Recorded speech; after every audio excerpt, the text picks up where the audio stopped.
जज्बे के साथ, जिस भावना के साथ आप लोगों ने इसको खड़ा किया, मैं उसको नमन करता हूं। बहन सुनीता को एक भाई के प्रति इस तरह का एक उदाहरण राजस्थान नहीं हिंदुस्तान के अंदर खोजना पड़ेगा। एक माता और पिता का अपने बच्चे के प्रति जो एक जिस तरह का भाव, दुनिया में जिसका जन्म हुआ उसकी मृत्यु निश्चित है।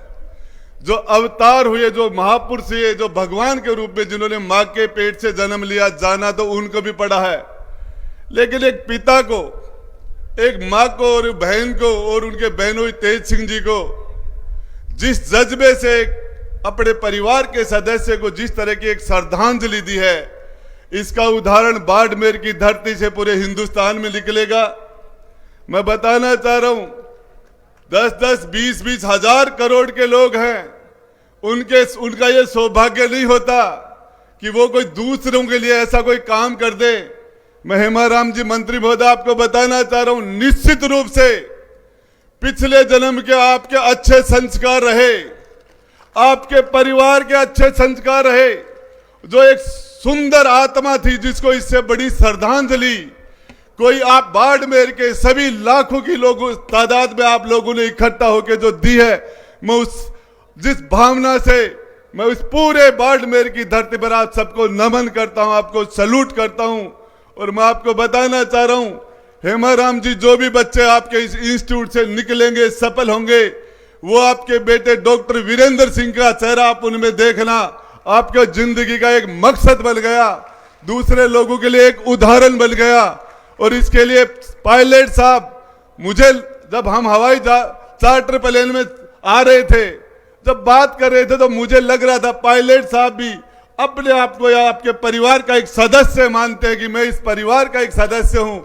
और मुझे जब मैं देख रहा था, पायलट साहब का जन्म भी 1977 में हुआ लगभग, और आपके सुपुत्र का तो ये भी मुझे लग रहा आपका इनडायरेक्ट रूप में पायलट साहब के प्रति भी वही भाव है, और पायलट साहब का भी आपके प्रति वही भाव है। तो मैं बताना चाह रहा हूं, बाड़मेर की धरती पर आपने एक शानदार उदाहरण दिया। राजनीतिक बातें करने के लिए बहुत दुनिया पड़ी है, बाद में करेंगे। ये एक भावनात्मक मामला है, और इस भावनात्मक मामले के अंदर मैं उस बहन को सैल्यूट करता हूं जो डॉक्टर वीरेंद्र की बहन सुनीता जी, जिसने जिस जज्बे से ऐसी बहन आज के टाइम में हो, तो हकीकत में उनको सैल्यूट करने को, नमन करने की इच्छा होती है। और आपके पति ने भी इस जज्बे में आपका साथ दिया। मैं तेज सिंह जी को भी नमन करता हूं।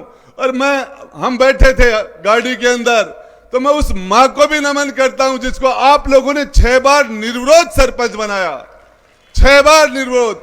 मैं उस बहन को नमन करता हूं जिस बहन का सुहाग चला गया, और वो भी हमारे बीच में है, डॉक्टर वीरेंद्र की धर्मपत्नी, और वो बच्चे जिन्होंने, लेकिन आज आपने बाड़मेर की धरती पर हकीकत में, मेरे एक रिश्तेदार है, मैं उनसे पूछता हूं कई बार कि आप, उन्होंने पूछा कि आप में और हमारे उधर पूर्व और पश्चिम में क्या फर्क है। तो मैंने कहा कि हमारे तो रिश्तेदार आता है तब लोग उदास हो जाते हैं, और आपके रिश्तेदार जब वापस जाता है तब लोग उदास हो जाते हैं। पूर्व और पश्चिम में ये फर्क है, ये फर्क आपने साबित कर दिया। धन्यवाद। जय हिंद, जय भारत। बहुत बहुत शुक्रिया सम्माननीय राजेंद्र जी गुड़ा साहब का। कार्यक्रम के अगले पायदान पर मंच पर अतिथि उद्बोधन की अगली श्रृंखला में सादर आमंत्रित हैं सम्माननीय श्रीमान मुरारी लाल जी मीणा साहेब, सम्माननीय मंत्री महोदय, राजस्थान।